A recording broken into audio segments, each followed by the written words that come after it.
muy buenas tardes. En nombre del Grupo Editorial Sia Pigmalión les agradecemos que una tarde calurosa como esta pues la dediquen a la literatura, aunque en un contexto muy adecuado, con una compañía también muy grata y para presentar una obra que yo creo que no les va a dejar indiferentes.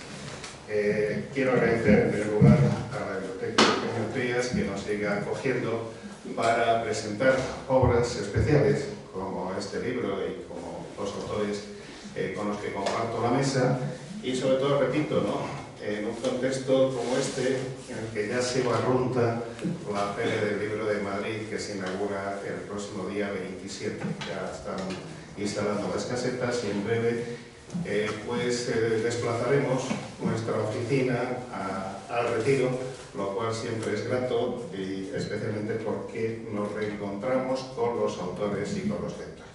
Por tanto, esto como adelanto de la feria me parece que es un excelente aperitivo. Gracias a todos por acompañarnos y por dar sentido a esta actividad. Pedro Pérez Prieto es un excelente traductor, lo sabemos todos los presentes, incluso posiblemente mejor que el propio editor, alguno de sus colegas o amigos que le están acompañando. Pero me van a permitir que yo haga una breve historia de nuestra particular relación autor, traductor y editor, dado que Pedro no solo es traductor, sino que también es autor de los textos introductorios, de las interpretaciones, de las justificaciones de estas traducciones, y en todo caso con él hemos establecido un vínculo de afecto y amistad sincero, que comenzó con este grueso volumen de poesía en lengua inglesa, Antología Esencial, donde nos regaba su itinerario como traductor y como lector.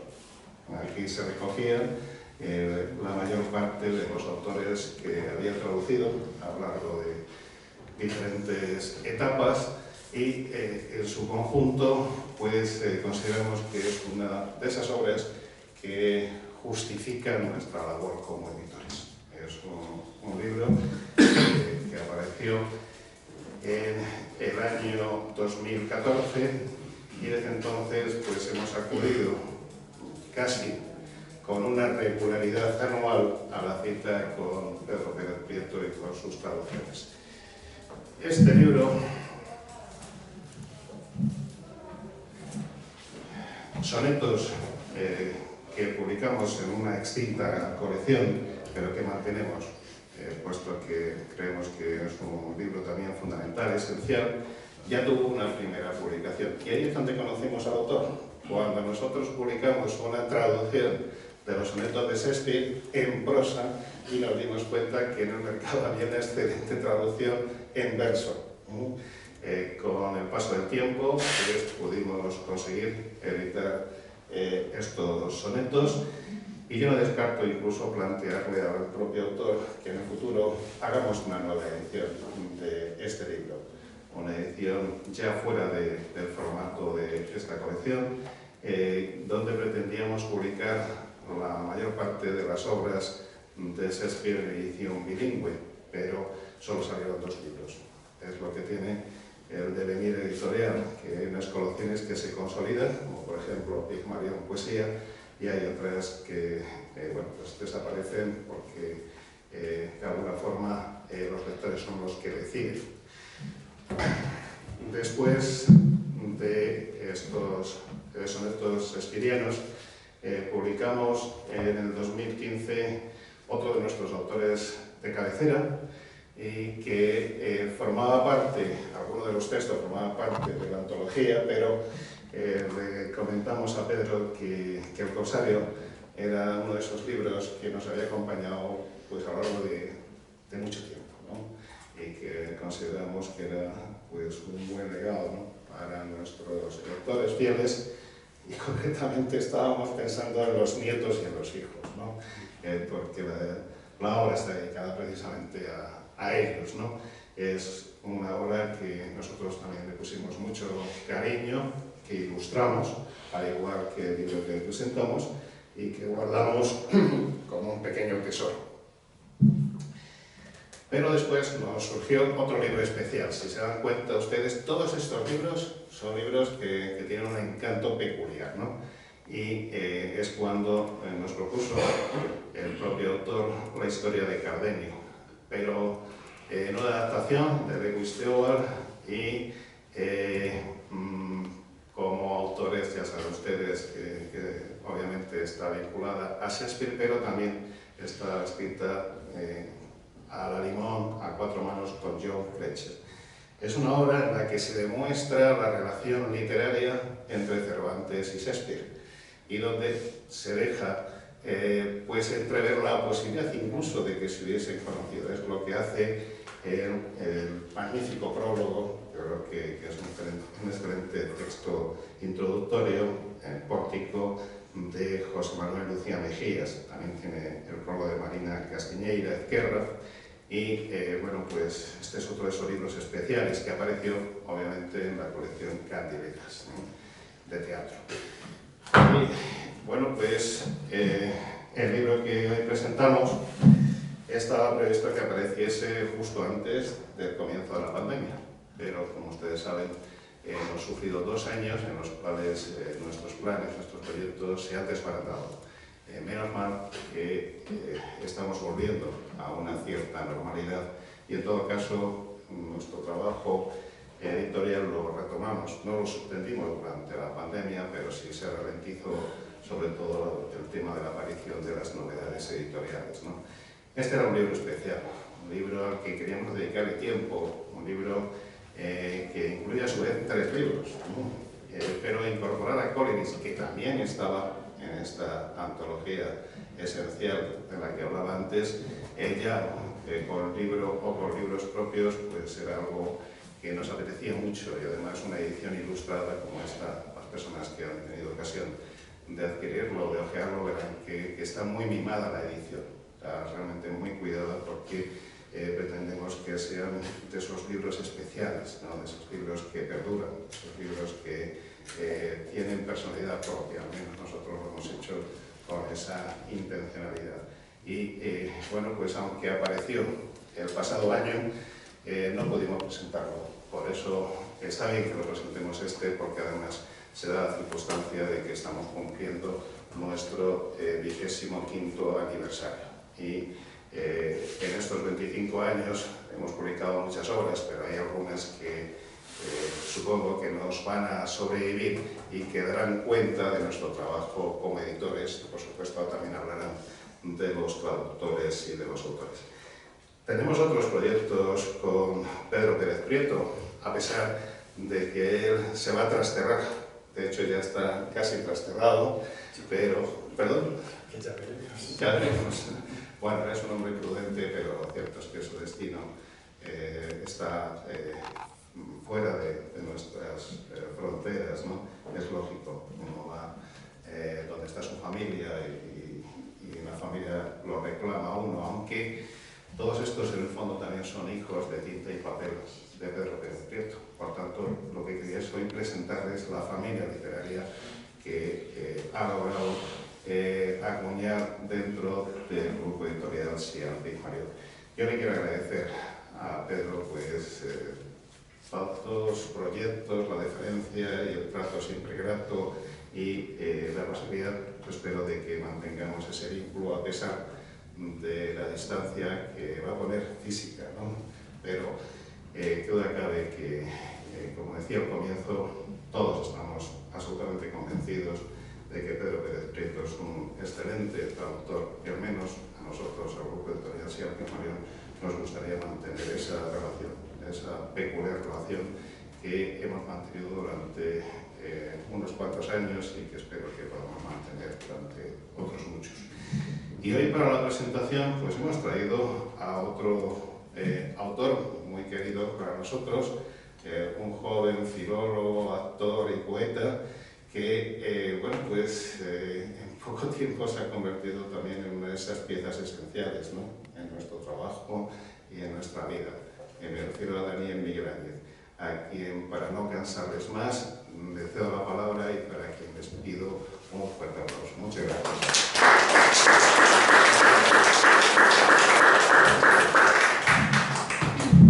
hablar a pelo. Bueno, voy a aprovecharme de los medios.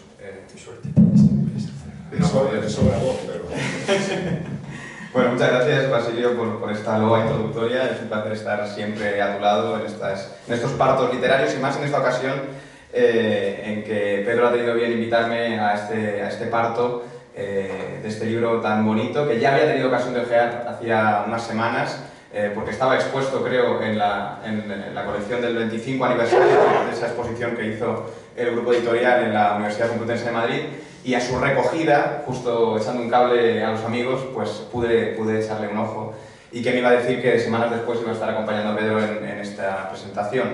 Ha dicho Basilio que hay mis tres vías, digamos, ¿no? La filológica, la poética y mi labor interpretativa, que es realmente a lo que yo me dedico, ¿no? A encarnar otras vidas.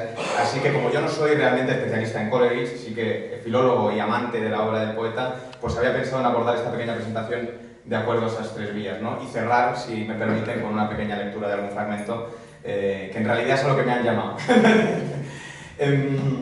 Digo por ser honesto, porque Coleridge sí que me ha acompañado mucho durante mi vida. He sido siempre un enamorado de los románticos españoles y he trabajado muchísimo la obra de Duque de Rivas, de Espronceda, del propio Bécquer, ¿no?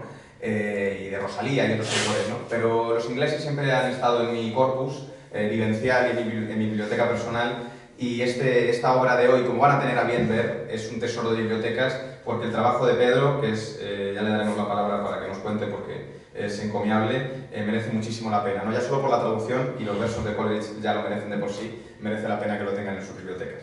Para que se hagan una idea, para que no conozcan la figura de Coleridge, cuya biografía es apasionante, sin duda, él nace en Devonshire a finales del siglo XVIII y nace en el seno de una familia amplia, porque es el más pequeño de 13 hermanos, y con una relación convulsa también con los padres. Él admira mucho la figura de su padre, que lo tiene casi idealizado, y sin embargo con su madre no se lleva tan bien. La relación con el hermano mayor es extraña, sin duda, porque al parecer le hacía, trasladado hoy en día, algo de bullying, ¿no? Y gracias a eso, por otro lado, tenemos a un Coleridge encerrado en la biblioteca de su ciudad para refugiarse en los libros y apasionarse en primera instancia por la literatura, ¿no? Gracias al peso de la familia, a la relación convulsa con sus padres y con su hermano, ¿no? Es curioso cómo luego, cuando ya lo internan en Londres, en un lugar despiadado casi, ¿no? Ya la palabra internado casi que alude a eso, empieza a interesarse más por un mundo onírico, por una cosa más sobrenatural, que es lo que empañará sin duda los poemas que hoy nos trae Pedro traducidos al español, y que, para que tengan en cuenta, él escribe, creo, en torno a los 25, 26 años, ¿no? Algo así. Es impresionante, ¿no? La altura literaria y el nivel de concepto, sobre todo, que tiene Coleridge en estos poemas.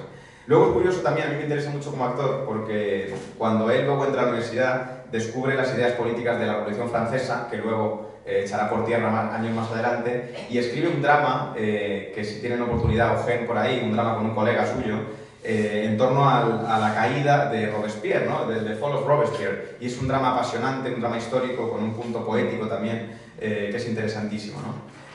Luego también es muy curioso, una anécdota suya vivencial, que a mí me marcó mucho cuando lo estudié en la carrera, que es que en torno a esta Revolución Francesa, que empieza a interesarle en sus periodos universitarios, se une a varios poetas y crean un plan utópico casi de crear una sociedad de carácter comunista, de bienes compartidos, que llaman pantisocracia, y que a poco se dan cuenta que es imposible, ¿no? Que no se puede llevar a cabo, como casi todas las ideas extremas llevadas a lugares que no proceden, ¿no? Esto en torno a Pensilvania, ¿no? Una idea disparatada sin duda. Y ahí, en ese entorno, es cuando empieza a encontrarse el amor, digamos, por primera vez, y se casa. El matrimonio ya de por sí marcará también la trayectoria poética y vital de Coleridge, un matrimonio deslavazado, y luego también a la aparición de Goldsmith, ¿no? y de su hermana, que insuflará nuevos alientos amatorios que no llevará a buen puerto, ¿no? Es curioso la aparición, ahora que estamos hablando de antologías, en la que Pedro nos regalaba con su antología inglesa ese viaje personal. Wordsworth publica un libro en comunidad con él, y ahí, en ese primer libro que publican, en donde contribuye mucho más Wordsworth sin duda que Coleridge, aparece esa primera rima, esa primera balada del viejo marinero que hoy nos trae también Pedro traducida, y que merece mucho la pena. Ahora entraré desde la parte poética en la traducción y ya le dejaré la palabra, porque verán que el trabajo de edición que ha hecho Sial aquí es encomiable, ya no solo por los grabados de Doré que ilustran la primera balada, sino por el trabajo de la traducción apareada, ¿no?, en español, en inglés, y las propias glosas que incluye Coleridge también aparecen traducidas en los márgenes, ¿no? Un trabajo complicadísimo de hacer desde el punto de vista de la maquetación, que lo sabemos de buena tinta, y que ha llevado a muy buen puerto, ¿no? Esto en torno al asunto más filológico, ¿no?, más histórico, y luego hay un punto también actoral que a mí me interesa, y es que él se acerca mucho a la biografía de Shakespeare, precisamente en talleres, en tertulias literarias, ¿no?, y es un personaje que influirá de alguna manera también en la propia obra poética de Coleridge, ¿no? Luego también es interesante el punto onírico que aporta la drogadicción en Coleridge en el sentido del opio, ¿no? En aquella época no se tenía muy claro que bueno, estaba avalado de alguna manera desde el punto de vista de la medicina, pero se pasaba muy por alto los efectos reales que tenía el opio, ¿no? Le ayudaron en sus enfermedades, sin duda, pero también se lo llevarían por delante muy de seguro porque murió de un infarto, ¿no? Probablemente a causa, dice, ¿no?, de esos años convulsos en los que el opio le afectó mucho. Le afectó mucho para mal, pero también para bien, porque como veremos, el propio poema de Kubla Khan, él mismo reconoce que está redactado bajo los efectos literales de los opiáceos, ¿no?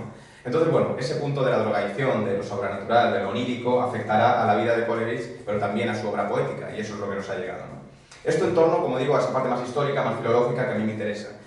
Y abordando el tema de la poesía, ¿no?, desde la propia creación, hay dos puntales fundamentales en la obra de Coleridge, que son sin duda lo fantasmal, como vemos aquí, y luego lo conversacional, ¿no?, lo más lírico, probablemente influido por Wordsworth, que sí que tenía esa dinámica un poco más ligera, ¿no?, en su poesía, más cotidiana, ¿no?, más de elogio de lo cotidiano. Hay algo que me interesa a mí mucho de la poesía de Coleridge, que es ese punto también inconcluso, fragmentario de muchos de sus poemas, que bueno, que da de por sí el halo onírico, ¿no? Las ensoñaciones tienen ese punto también de no llegar a ningún lugar, ¿no?, y de contar en el trayecto, no tanto en la conclusión. Y Coleridge bebe mucho de este punto de partida y nos regala estos poemas fragmentarios, sin duda, pero no por ello menos admirables, ¿no?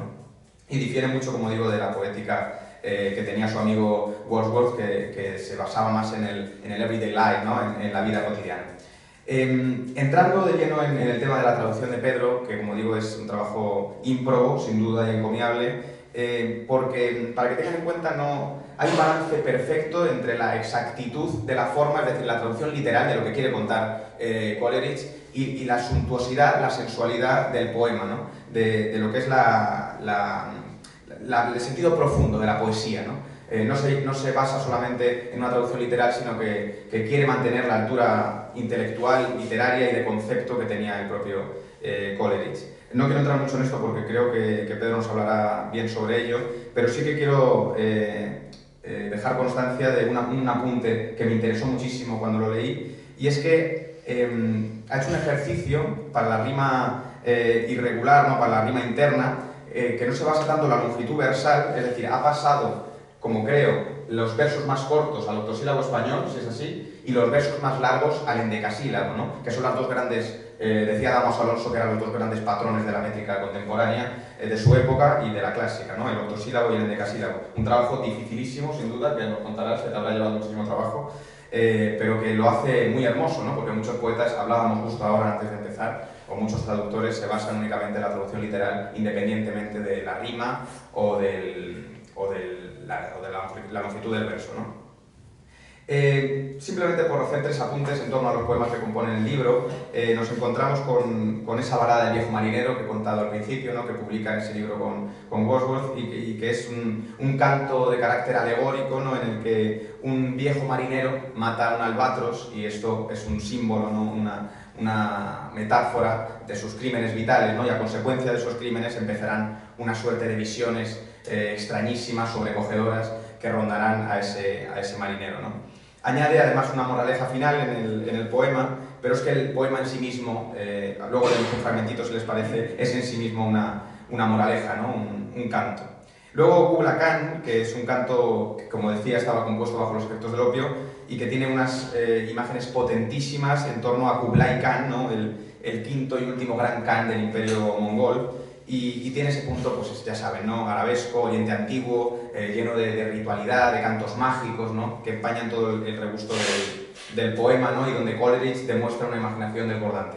Y finalmente Cristabel, que como Kubla Khan también es un poema inconcluso, hablando del carácter fragmentario de Coleridge, que es un cuento pequeñito, cortito, un cuento fantástico, que destaca, a mi gusto, por el ritmo, por el uso del lenguaje y ese aire que tiene también Coleridge de cuento gótico, ¿no? que extrae siempre del espíritu romántico de por sí, ¿no? Y finalmente, esto desde mi vertiente poética, me interesa como actor pues, dar voz a alguno de estos poemas de Coleridge. Si les parece, leo un fragmentito y luego cerramos, si quiere Pedro, con otro fragmento. Como Pedro me ha pedido, que debe ser que le gusta mucho, que lea Kubla Khan, vamos allá. ¿Y la página? ¿La página? Sí, claro, la 131.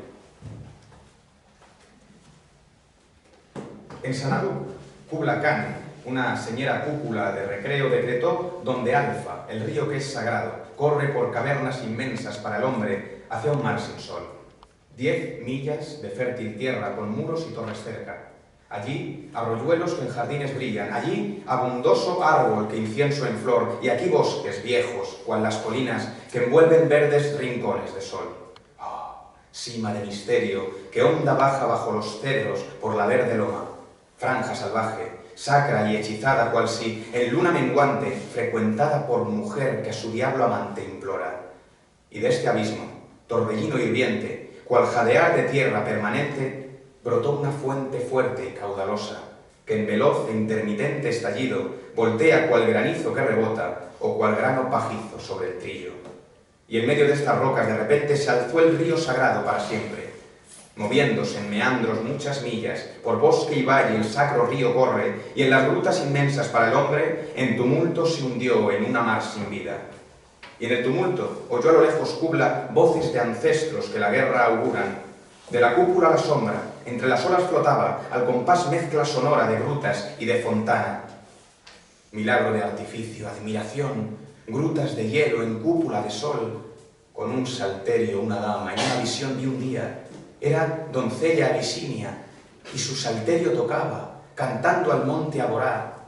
Si en mi revivir lograra su canción y sinfonía tan hondo me deleitara, larga y fuerte melodía, que en el aire levantara cúpula al sol, cueva en hielo, y el escucharme las vieran, y cuidado, se dijeran, con sus ojos encendidos, con su ardiente cabellera. De 3 círculos ceñidlo, cierre los ojos quien tema, pues se ha nutrido de néctar y leche del paraíso. Muchas gracias.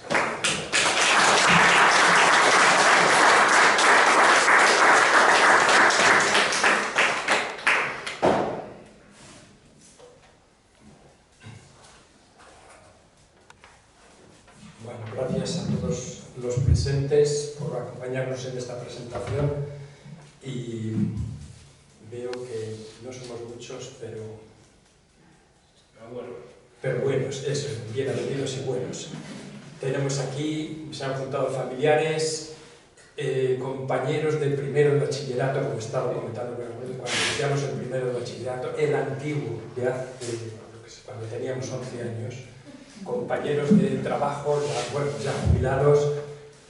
Veo también a Madeleine Delors, que es la presidenta de Yale Society.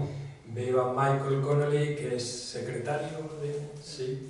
Y a los que tengo tanto que agradecer, que la próxima publicación que hagamos quizás será una antología de poesía de Yeats, es a ellos a quienes se lo debo, porque allá por el 2015 me invitaron a una celebración, era el 150 aniversario del nacimiento de Yeats, me parece, y quedé tan impresionado con el entusiasmo que ponen con la poesía y la música, sobre todo la poesía de Yeats, que empecé a traducirlo. Había traducido solamente un poema, pero ahora ya tengo todo en antología, así que gracias, Michael, gracias, y pasáis las gracias a todos los miembros de la Yale Society que también recitan y interpretan los versos de Yeats. Gracias también al editor, a Basilio, que se ha prestado y se ha atrevido a publicar, con lo difícil que está todo esto ahora, las publicaciones en las editoriales. Y un recuerdo muy especial, como ya ha dicho Daniel, para Verónica, la maquetadora, porque yo pensé que le había propuesto algo que era imposible de cumplir. Pero claro, en una edición bilingüe tenemos en una página pues, el texto en original y en la otra el texto en castellano, pero es que yo quería ver los grabados de Doré en una página completa, tamaño de una página, y yo no veía cómo podía ser eso posible, 2 páginas más otra, y que además que con un golpe de vista se pudiera pasar del original al castellano y a la vez al grabado de Doré, porque además el grabado de Doré hace relación, está inspirado en un verso o en una frase del poema, entonces tenemos que ver todo a la vez, el castellano, el inglés y el grabado. Y entonces, algo que me parecía imposible, a ella le resultó... Y las anotaciones, ¿no? Y las anotaciones, claro, porque luego se complica porque tenemos anotaciones, las glosas aquí al margen. Y ella lo hizo como si nada, claro, es como el huevo de Colón. Una vez que está hecho dices, pues sí, qué bien. Es que, y tenemos la solución que encontró es poner en la página de la derecha el texto en inglés y el texto en castellano. Y a la vez el grabado que hace referencia a esos versos o a esas frases. Por ejemplo, en esta página, que dice agua y agua por doquier. Esta es una cuarteta de esta balada que conocen todos los de habla inglesa, sobre todo los escolares, ¿no? Esa que dice water, water everywhere, ¿no, Michael? Y aquí que en español dice agua y agua por doquier, la cubierta seca y rota, agua y agua por doquier, para beber ni una gota. Entonces, aquí tenemos el libro. Dice Borges en el prólogo a la poesía de William Blake que un libro es una cosa entre las cosas hasta que da con el lector, con la persona a la que van dirigidos sus símbolos. Y se produce entonces, dice Borges, ese misterio hermoso, esa emoción singular que es la belleza que ni la psicología ni la retórica pueden explicar. Bueno, pues aquí tenemos el libro. Tenemos al autor, Coleridge, tenemos el texto en inglés, para los que lo quieran leer en inglés, tenemos la traducción, para los que quieran puedan leerlo en castellano, y entonces tenemos el libro físico ya, Basilio se ha encargado de producirlo, y ya a ponerlo a disposición del lector. Bueno, del lector, o después de haber escuchado a Daniel con esa soberbia interpretación, podríamos decir que también, además del lector, al oyente o al escuchante. Quizá a lo mejor te propongo que a lo mejor podríamos hacer un audiolibro. Si Daniel lo queréis.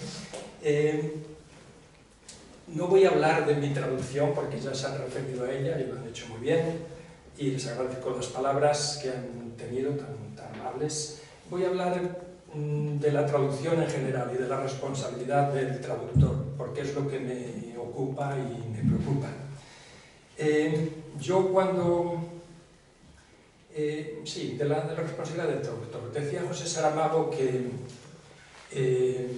los autores hacen las literaturas nacionales y los traductores hacen la literatura internacional, en 2 sentidos. Hacen internacional la literatura en el sentido de que la difunden, pero también hacen la literatura internacional en el sentido de que la escriben, porque el traductor es autor de su traducción, así lo reconoce la ley de propiedad intelectual, es autor de su traducción. De ahí la responsabilidad y la exigencia que supone el hecho de traducir. Y esto lo explica de una manera muy gráfica Miguel Sainz, un gran traductor, excelente traductor y académico de la lengua, que dijo en una ocasión, dice, si el traductor hace bien su trabajo es un benefactor de la humanidad, si no es un auténtico enemigo público. Y eso hace pensar a los traductores 2 veces antes de dar algo para que se publique, por lo menos a mí. Yo antes de empezar a traducir asumía, cuando tenía un libro traducido entre las manos, que lo que había en el libro era exactamente lo que había escrito el autor. Dice que no, bueno, en algunos casos sí, en otros no tanto. Ahora ya, instintivamente, lo primero que hago es mirar a ver quién ha traducido el libro.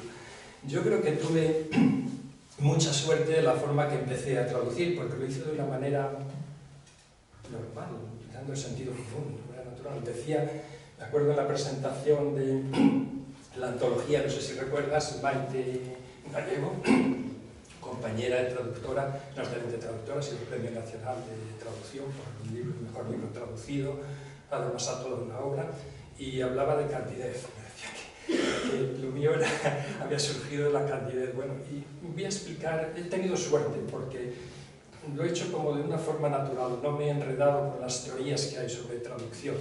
En la primera edición de los sonetos, en la editorial Nivola, lo explicaba como empecé, lo explicaba en el prólogo. Y es que una de mis hijas, Natalie, pues no hacía más que recitar el soneto 116 de William Shakespeare, el famoso soneto, sonaba muy bien. Y una tarde estaba pasando yo al lado del salón y oí que estaba recitándolo con otra persona. Dije, pero bueno, si no tengo noticias de que haya venido nadie. Efectivamente, me acerco al salón, está recitándolo y es que estaba viendo la película Sense and Sensibility y los protagonistas recitan el primer serventesio de este soneto. Y me sonaba muy bien. Y me dije en aquel momento, pues quiero ver cómo suena en castellano. Me dije, ver cómo suena, no qué dice, sino cómo lo dice, cómo suena. Y me puse a traducirlo. Traduje ese soneto, me gustó, traduje otros, pero llega un momento en que ya te preocupas porque no sabes. Yo había empezado a traducir entonces no sabía lo que había, te preocupas si hay una traducción buena, qué sentido tiene que yo empiece a hacer otra traducción. O empecé a mirar diferentes teorías, preocupado a ver cómo se traducía. Y tuve la suerte de encontrarme en el trabajo, llegó un profesor nuevo, seguro que le recordáis, porque era inconfundible, Hristijan Milošević, de origen serbio. ¿Os acordáis? Paco, si tú me lo presentaste. Sí, me dijiste, bueno, Paco, que estaba en todo, dice, bueno, yo tengo un amigo, está traduciendo los sonetos, él le dijo que un amigo suyo estaba poniendo música a algunos sonetos, y Paco me lo presenta y empezamos a hablar. Luego tú ya te irías porque dirías, bueno, esto está hablando de teorías y tal. Y yo en esa época estaba embrollado con las teorías sobre la traducción, estaba un poco loco con ellas. Y seguro que empecé a hablarle de teorías de la traducción y me dijo, mira Pedro, los hablantes de serbio lo tenemos muy claro. Dice, tenemos una palabra que es prevesti, que quiere decir trasladar una cosa de un lugar a otro.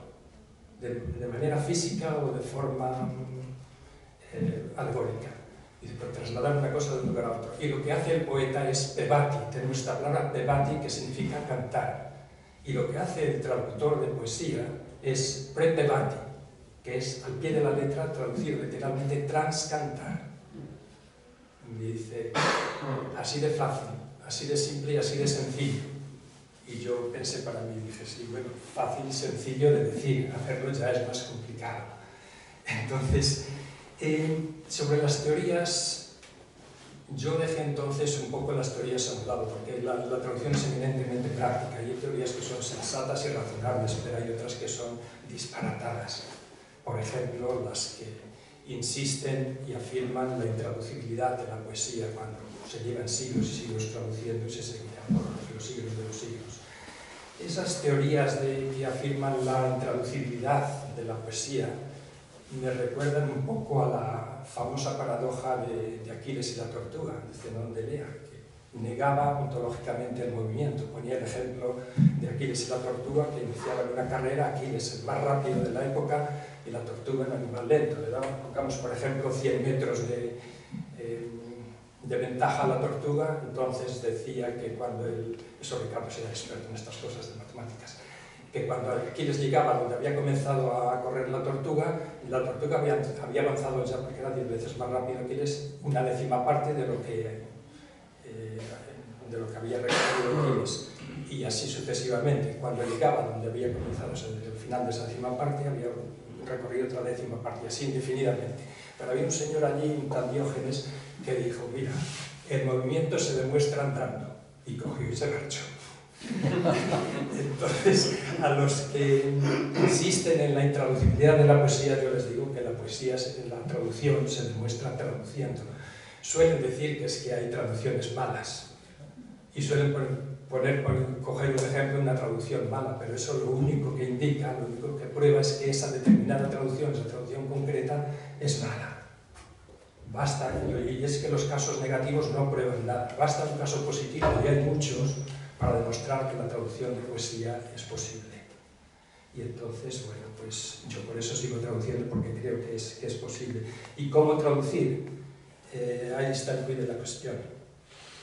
En caso de duda, pues es muy útil recurrir a lo que dice Valentín García Yebra, de que hay que traducir todo lo que dice el texto, no más de lo que dice el texto y de la mejor manera posible. No estoy de acuerdo en las dos primeras cuestiones. Traducir todo lo que dice el texto, por supuesto, no más de lo que dice el texto, y eso es muy importante, porque hay quienes se dedican a explicar el texto o a embellecerlo, y no se puede hacer eso. Si queremos traducir bien, si es un buen poema, el resultado tiene que ser un buen poema. Si es un mal poema lo que tienes que traducir, el resultado tiene que ser un mal poema.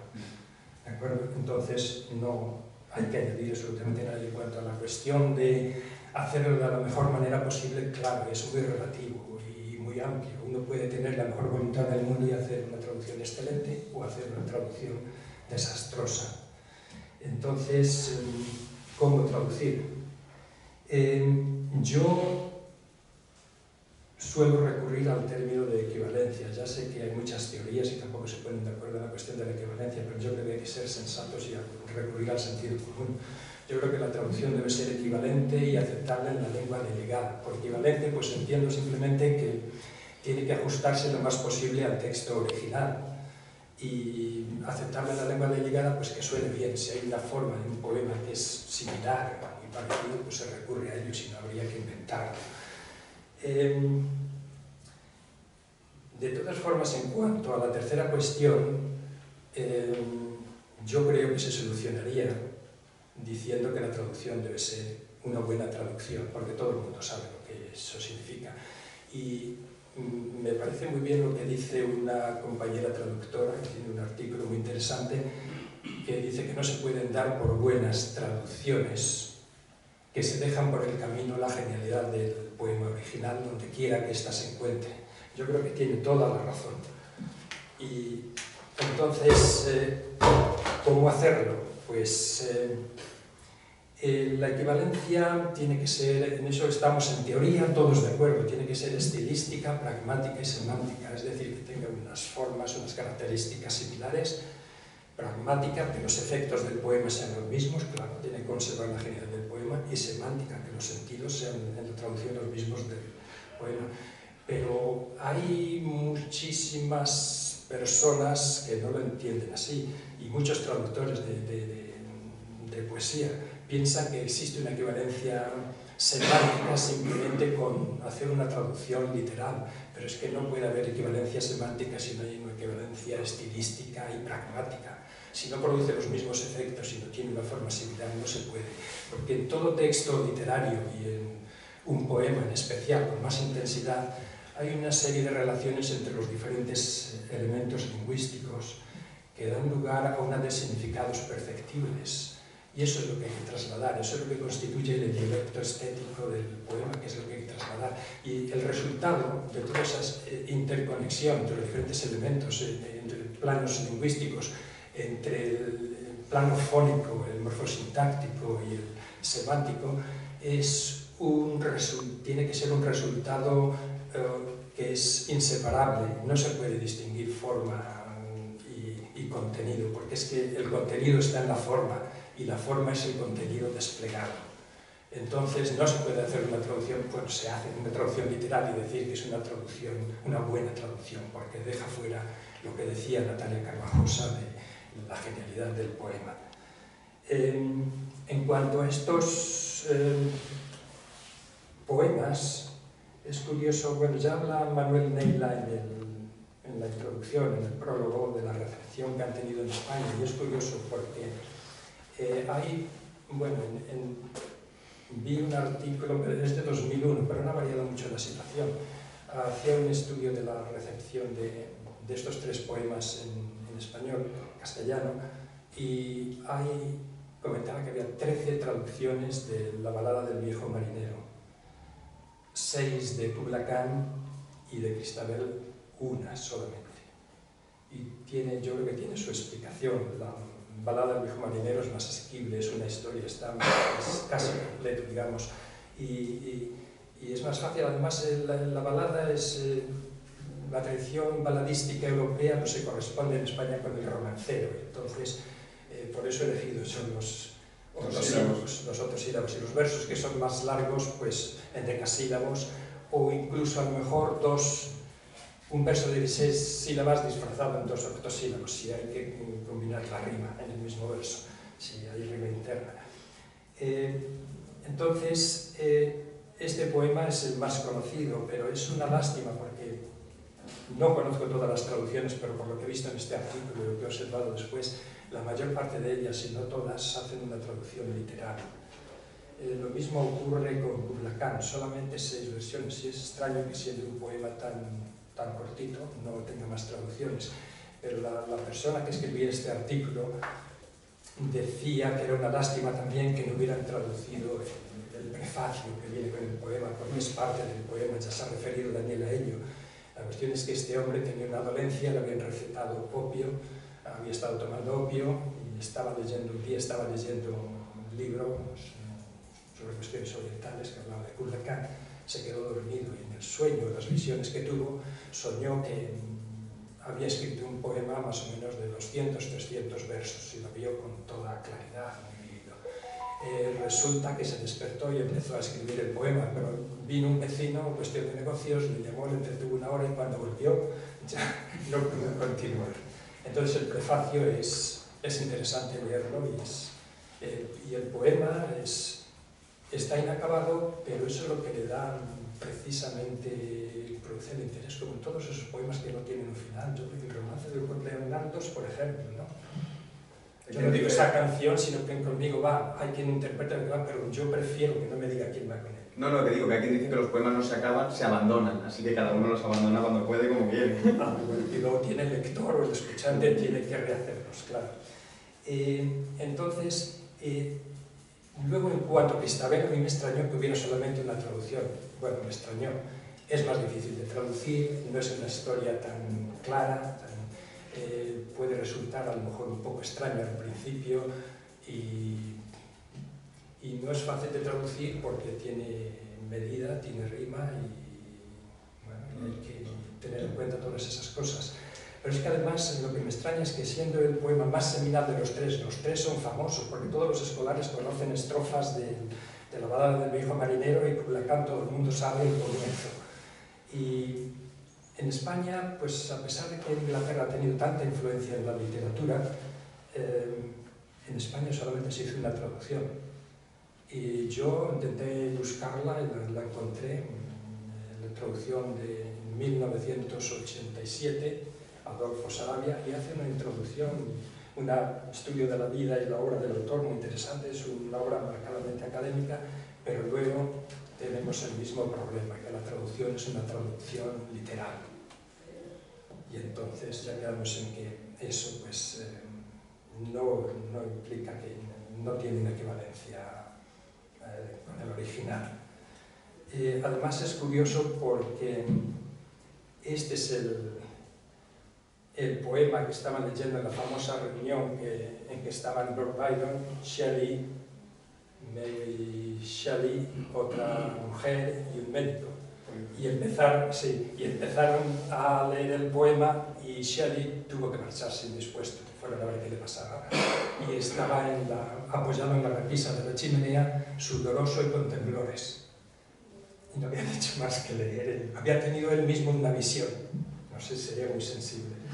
Y entonces este poema es el origen de todas las cuestiones, todas las obras de Polidori. Decidieron después hacer historias de fantasmas o historias, y este es el origen de todos los cuentos góticos y vampiros, hasta bueno, el Drácula de Bram Stoker. Me extrañaba entonces que con la importancia que tiene la literatura inglesa no haya habido más traducciones. Bueno, espero que... sí, tuve noticias de que había una traducción, no he tenido tiempo de verla, pero en internet, que es un pozo de información, busqué por allí y no encontré Cristabel, pero encontré una traducción que se había hecho en 2010 y tenía, por supuesto, Kubla Khan y la balada del viejo marinero. No encontré el libro, pero en internet encontré un blog en el que habían reproducido Kubla Khan. Y otra vez me decepcioné un poquito porque estaba hecha, la traducción era simplemente una traducción literal. Entonces, eso lo tenemos que tener muy claro los traductores, porque dicen que es difícil, pero no imposible. Lo imposible es imposible mientras lo parece, y deja de parecerlo una vez que se hace. Lo fácil ya está hecho, lo difícil se hará y lo imposible nos tomará algo más de tiempo, como dice el proverbio, pero no podemos renunciar a esas posibilidades simplemente porque nos parezca difícil. Yo esto que he comentado es lo que he tratado de trasladar en mi traducción. Otra cosa es que lo haya conseguido. Y como no es fácil, para mí no resulta fácil hablar sobre la traducción, prefiero leerla. Y hablar me parece que pierde siempre algo. He resumido un poco lo que yo he percibido en el poema, porque esa es otra cuestión, la percepción del poema. Uno puede ser muy buen traductor o haber traducido muy bien muchas cosas, pero si con un poema no percibes, la percepción no es la adecuada, por muy buen traductor que seas, el que haya sido, el resultado no va a ser adecuado tampoco. Entonces, es interesante porque el escritor hace un camino, simplemente va del sentido a la expresión, pero el traductor tiene que hacer un doble sentido, va de la expresión al sentido para deshacerlo y rehacerlo otra vez yendo del sentido a la expresión en la lengua, en su lengua, la que traduce la lengua meta. Entonces, la percepción tiene que ser la adecuada, si no, todos los esfuerzos son inútiles. Entonces, voy a leer lo que yo veo, lo que percibo, mi percepción de estos poemas, y para ver si luego, de verdad, el lector o el oyente o el escuchante puede comprobar si eso se encuentra en mi traducción. Digo, he tratado de trasladar ese ambiente subjetivo que no ven los ojos, pero que debido a la forma en que se presenta lo sobrenatural, tiene un efecto duradero en nuestras mentes. Todo es oscuro y vago. El poeta excita la curiosidad, pero no la satisface. Se vuelve difícil deslindar si algo es una experiencia particular o pura alucinación, pues lo sobrenatural aparece de una manera natural y convincente. Consecuentemente, he tratado de mantener esa atmósfera en la que la suspensión de la incredulidad es posible y presentar así las cosas naturales de una manera sobrenatural y misteriosa, con esa sensación de misterio y efecto psicológico tal como lo percibo en el texto original. De eso se trata. Espero que llegue al lector en las mejores condiciones y que pueda disfrutar de esa emoción singular que decía Borges, que ni la psicología ni la retórica pueden explicar. Vale, muchas gracias.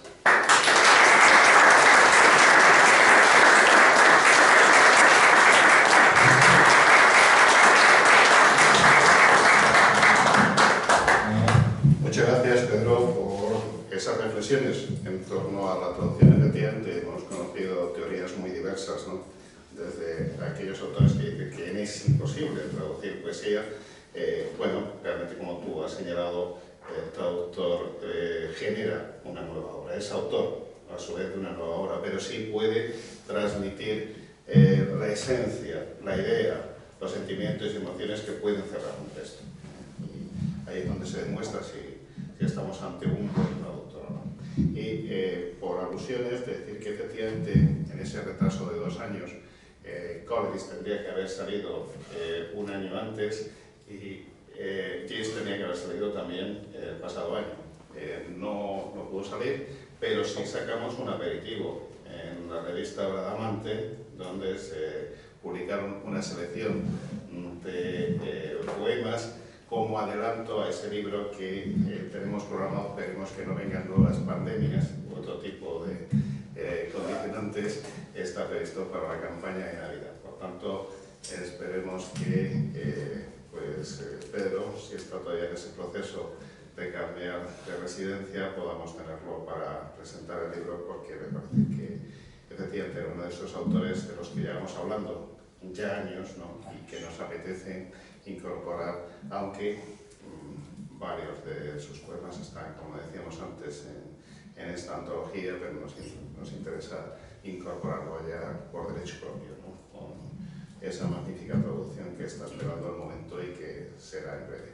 Bueno, como estamos con un público especial, pues si alguien quiere preguntar, quiere hacer alguna aportación, creo que Pedro y Daniel están dispuestos, tendremos el placer de cederles la palabra. Si no, pues cerraremos el acto e invitaríamos a leer el libro y a pasear por el retiro, pero si alguien quiere intervenir sería este el momento. Adelante. ¿Cuánto tiempo tenía que dedicarse a hacer la traducción? Desde el principio tiempo. Es difícil, porque es que la traducción no solamente es leer el texto y traducirlo, es buscar información sobre el texto, leerlo, releerlo, el original, la traducción, dedicar horas a pesar y sopesar las estrofas, los versos, las palabras, las sílabas. Lleva mucho tiempo. Yo había traducido la balada del viejo marinero ya antes, y Kubla Khan, y Cristabel tenía ganas de hacerlo, pero lo había dejado porque veía que no era fácil y tenía que dedicarlo bastante tiempo. Entonces no sé. Lo que me ocurre normalmente, si me pongo con una traducción, me dedico intensamente a ello. Entonces, pues a lo mejor, qué sé, en un mes, 2 meses, depende, pero no te puedo decir, porque además suelo tener diferentes cosas a la vez y no te podría decir. ¿Alguien más? Pedro, voy a contar un poco. A ver, Sancho. Normalmente, que si he entendido bien lo de la traducción que tiene que ser el autor, o sea, la traducción hacerla clavada como la de Clavada. el autor, ¿no? Eso es lo que Es un tratamos. poco, hablo mal. Eso es lo que tratamos, otra cosa es que lo consigamos, pero Yo quiero decir que si la traducción que sea tal cual. eso es lo que tratamos, eso es es lo que se trata de hacer.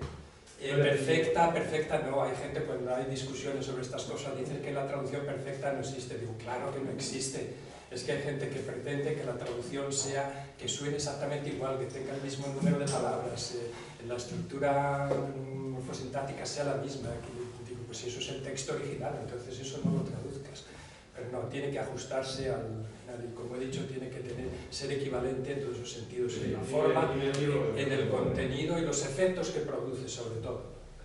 Que bueno, que es así, es que no hay equivalencia semántica, sino equivalencia estilística y pragmática, se producen los mismos efectos. Como decía Natalia Carvajosa, que se me quedó grabado eso, que no se puede dar por buenas traducciones que se dejan por el camino la genialidad del poema original. Claro, y a mí me preocupa eso mucho porque no solamente por el lector, porque no percibe lo que es el poema y se encuentra un poco despistado a veces porque hay estudios muy bien hechos y yo lo veo en muchos blogs y en muchos artículos, hablan muy bien del poema, del original, y luego ponen una traducción que no se compadece con lo que dice en el original. Claro, eso crea un problema al traductor, pero mucho más grande al lector, al poeta, que se basa en eso para decir, uy, este poema, el poeta tiene mucha fama, si no conoce la lengua original, quiere imitarle. Yo creo que hay muchos problemas en eso. Se ha traducido mucha poesía americana y también inglesa sin la rima, por ejemplo. Y es que hay gente que odia la rima. Yo presenté hace años, traduje a una poeta americana que a mí me encanta, que es Edna St. Vincent Millay, y los poemas, pues escribí muchos sonetos, que a mí me encantan los sonetos, es con lo que empecé, y claro, tenía rima. Y lo presentamos a un importante editor, lo presentó Manuel precisamente, y me dice, no, es que no me gusta la poesía rimada. Digo, bueno, pues nada, que vamos a hacer. Y hay mucha gente que dice, eso es que las rimas son sonsonete. Hay traductores que dicen, no traduzco la poesía con rima porque es un sonsonete. Es un sonsonete si está mal traída la rima. Si no, lo que dice... me gustaría, ya que estamos ahí, voy a leer lo que dice Oscar Wilde sobre la rima, si lo encuentro. Para ver el...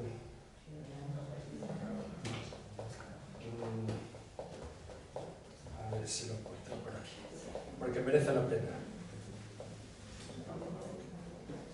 Luego términos imposibles de traducir, bueno, imposibles Bueno. En el sentido de la traducción literal, o sea, o que no existe el término en castellano, por ejemplo, ¿no? O sea, pienso en Mamila Pinapatay, ¿no? La palabra más larga de los idiomas existentes, que Sí, es no una existe. palabra en Tierra del Fuego que significa dos personas que se miran y que cada uno de los dos está esperando que la otra persona inicie un acto. Es decir, que se vayan a besar, por ejemplo, ¿no? Y para eso los nativos de Tierra del Fuego tienen una palabra. Ahora es muy complicado, pero siempre hay recursos. Yo he trabajado mucho el doble sentido de las ambigüedades en los sonetos de Shakespeare, que están a la orden del día. En un soneto puede haber juegos de palabras 5, 6, 10, a lo mejor. Y no lo tenía muy claro, pero estuve trabajando sobre ello y luego me recomendaron en la Universidad de Extremadura un libro que se titula There is a Double Tongue, que hace un estudio, es un profesor, me parece que es, no sé si es holandés, sí, que hace un estudio sobre, en 7 traducciones de Hamlet en 7 lenguas diferentes, y acaba diciendo que es posible, y establece 9 categorías en la forma que se pueden traducir. Eso que antes ocurría en las traducciones que decían juego de palabras ininteligible o que imposible de traducir, y con eso ya se van, pero se puede llegar. No siempre es perfecto. Es difícil, al principio lo ves imposible, pero luego ves diferentes soluciones. Lo que ocurre es que ninguna es perfecta y te tienes que decantar por una de ellas, pero sí es posible. Y hay recursos para hacerlo. Ya no ves notas de esas en las traducciones. de pasar por alto, ¿no? No, hay que... Tenemos suerte los traductores, tenemos una asociación de traductores, estamos en la lista, pues a lo mejor 500, y si hay una dificultad, pues se suele recurrir, siempre hay alguien que tiene alguna idea. Sí, pero tienes que traducirlo. Si es intraducible, lógicamente, pues tendrás que arreglártelas de alguna forma, y eso es tu problema. Y no sé si... me gustaría leer lo que dice Oscar Wilde de la rima, porque a mí me fastidia mucho cuando dicen que es un sonsonete. A ver si lo tengo por aquí. Sí, dice la rima: ese eco exquisito que en la cóncava estancia de la musa cree y responde a su propia voz. La rima que en manos de un auténtico artista se convierte no en un simple elemento material de belleza métrica, sino en un elemento espiritual de pensamiento y de pasión también, que despierta un nuevo estado de ánimo, quizás, o que provoca una brillante sucesión de ideas, o que abre por mera dulzura y sugerencia del sonido cierta puerta dorada a la que la imaginación misma había estado llamando en vano. La rima que puede cambiar la voz del hombre en lenguaje de dioses. La rima, ese acorde que hemos añadido a la lira griega. Claro, dice unas palabras preciosas, pero sencillamente es cuando el poeta utiliza la rima con independencia del sonido o el sentido de la palabra, está estableciendo una relación significativa entre dos palabras que el azar le da relacionadas. Están relacionadas de la misma forma que se relaciona la metáfora, una palabra con otra o en las comparaciones. Y eso es lo que mucha gente no entiende. Y que es difícil, sí, pero como he dicho, es difícil, pero hay que hacerlo. No nos queda más remedio. Tenemos otra palabra pedida y ahora después usted, tenemos una palabra. No obstante, Pedro, ¿no sientes la necesidad de escribir poesía tuya?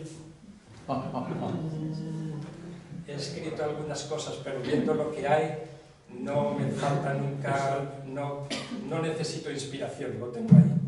No, pero Lo que no te la va a Pedro. ¿no tienes la inspiración? ¿No tienes...? Sí, tengo la inspiración, pero estoy tan entretenido con esto y me parece tan interesante que alguna cosa he hecho, pero no he dedicado mucho tiempo. Es una buena pregunta. El editor insistirá a ver si tiene por ahí algo. Bueno, yo hace, no sé, ¿te das cuenta? 15 años o más, te pregunté una cosa que siempre me preocupaba, y es una frase que encontré yo, no sé, creo que de propaganda, que ponía: estar preparado lo es todo, William Shakespeare. Y no sé si te acuerdas, te pregunté que de dónde venía eso, para saber si se la habían sacado de la manga o lo habían sacado de alguna obra de Shakespeare, ¿no? Me dijiste que no lo sabías. No lo sé, Ya. y no me he preocupado de buscarlo. Pues yo, ¿Cómo dijiste que era? Estar preparado lo es todo. Yo esa frase... Ha dicho tantas cosas y la No. tantas que... Yo esa frase la ponía el primer día en la clase, porque hemos sido compañeros del Gregorio. No siempre, pero vamos, a lo largo de mi carrera clases No, está lo he hecho. el famoso de lo de la inspiración y la transpiración, ¿no? No, pero yo es que creo que eso tiene una trascendencia esencial, a mi modo de ver, porque es, ¿tú qué coño estás haciendo en una clase? Pues estás ayudando a prepararse o estás perdiendo el tiempo, ¿no? Entonces, no, yo sigo haciendo la pregunta, si algún día lo sabes o se lo dices a Paco, que estamos unidos, me encantaría saber dónde. ¿Cómo has dicho exactamente? Estar, son 5 palabras, estar preparado lo es todo. A ver, en mi reflexión, porque no lo pongo por casualidad, la diferencia entre Shakespeare y Cervantes, que aprendieron básicamente en Italia, ¿no?, que era donde la cuna del conocimiento entonces, la trayectoria de Inglaterra y la trayectoria nuestra, yo creo que ha sido mejor la de Inglaterra que la nuestra, y Shakespeare posiblemente tenga que ver su deriva o este tipo de planteamientos, ¿no?, con el de Cervantes, que está muy bien hacer el Quijote, las novelas ejemplares, todo eso, pero a nivel práctico, de resolución de los problemas de un país o de la... ¿Me explico? Yo creo que nos han ganado. Bueno, nos ganaron porque la Armada Invencible se fue a pique. Bueno, no. Que era un error. Sí, esto nos lo puede decir. Que sí, no tengo ninguna duda. Nos puede ilustrar sí, mejor me lo he currado lo de la Armada Invencible. Shakespeare, la preponderancia del Imperio Británico entonces hizo que Shakespeare fuera el... Pero aquí tenemos a Lope de Vega, que sí, el arte de hacer comedias...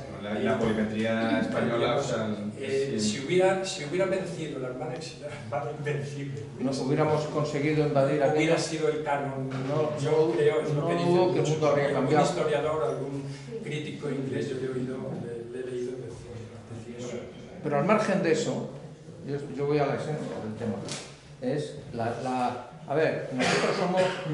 La preparación de los temas no es... Sí, lo has encontrado. Creo que vas a ir a encontrar. Pues estupendo, muchas gracias. Luego me lo dice. No, le he preguntado a mucha gente. ¿Perdón? Que le he preguntado a mucha gente, y son muy pesados. Pero no manejan internet. Bueno, claro. Pero yo creo, es que esto es muy importante en nuestros cometidos vitales y la preparación. Nosotros muchas veces, vamos, yo personalmente confieso que no preparo las cosas lo suficiente. A veces me meto demasiado en los temas, no sé. No, la preparación es fundamental. Que sí. La traducción es práctica. Puede haber mucha teoría, pero la práctica es fundamental. Sí, pero yo no me refiero tanto tanto nada a la traducción, porque no es lo mío, sino como al planteamiento de vida, los ingenieros, el profesor, no sé cómo decirte. Incluso padre, no sé si hago bien las cosas, esa es mi reflexión, no si traduzco, me viene grande aquello, no lo sé decir en español. Y ya terminando, una frase, porque yo estoy enamorado de Tagore, en El jardinero, que la traducción de Zenobia Campudí, porque un día le regalé a una compañera de trabajo una que no era de... y aquello no tenía nada que ver, digo, pero Dios mío. Y hay una frase de Tagore que dice, no en El jardinero, qué vergüenza ser tan vana, dijo la palabra a la obra, y la obra a la palabra dice, cuando te contemplo, comprendo lo pobre que soy. La palabra tiene un poder, que la obra es la leche, ¿no? Aquí están mis hechos, pero es que la palabra puede modificar todo, una relación en un país. La palabra lo es todo. Sí, Cuando, es la leche. Cuando el pintor Degas le dijo a su amigo, el poeta Mallarmé, que tengo unas ideas fabulosas, creo que voy a escribir poesía. Le dijo, amigo Degas, la poesía no se hace con ideas, se hace con palabras. Sí, señor. Bueno, pues sí. Estar preparado es todo. Dirá Hamlet, antes de enfrentarse a una muerte azarosa y absurda. Esa nueva experiencia de la muerte que Shakespeare explorará radicalmente en el periodo trágico y que culmina con Lear saliendo a escena con el cadáver de Cordelia en brazos y certificando que su hija ya nunca volverá, nunca. Bueno, a ver cómo lo consigo copiar. O sea, dijo Shakespeare, antes de Florentino. Sí. ¿Alguien más? Sí. Buenas tardes. Buenas tardes. Gracias por la presentación. ¿Traduces únicamente inglés-español a la inversa, no? Sí, no, a la inversa no. No, eso no lo haría nunca. Me lo han propuesto alguna vez, no se me ocurriría. Tiene que ser a mi lengua materna. Muy bueno. Es donde conoces todos los matices, Muy ¿no? bueno. Donde la haya aprendido. Si hay alguien bilingüe, perfecto. Vecinos que son bilingües pueden hacer en realidad una traducción en los poemas de Marina Aranda, ¿no? Versos para Van Gogh. Pero yo no lo haría por nada del mundo, porque lo haría mal. ¿Alguien más quiere intervenir? Bueno, pues muchísimas gracias al autor Pérez Prieto, al autor traductor. Muchas gracias, Dani, por esa bella presentación, esa interpretación, esa lectura tan inteligente, ¿no? del libro, de los libros del libro y de la poesía.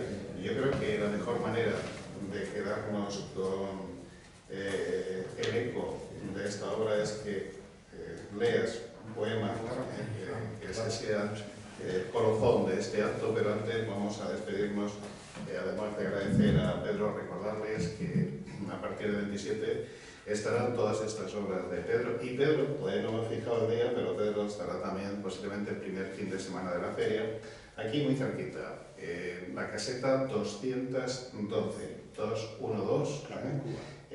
puesto que, pues como dije al principio, trasladamos nuestra residencia durante 17 días a este maravilloso Parque del Retiro, donde esperamos que el reencuentro con los autores y con los lectores nos aporte la inspiración necesaria para poder seguir desarrollando nuestro trabajo. Gracias a todos por acompañarnos. Al fondo tienen ejemplares si quieren ojearlo o adquirirlo del libro. Y yo creo que lo mejor es que, ¿te parece bien, Pedro? ¿Qué día has dicho? ¿Qué día has dicho? No está decidido todavía. Ah, Bueno, mira, esto ya me está picando, porque si no...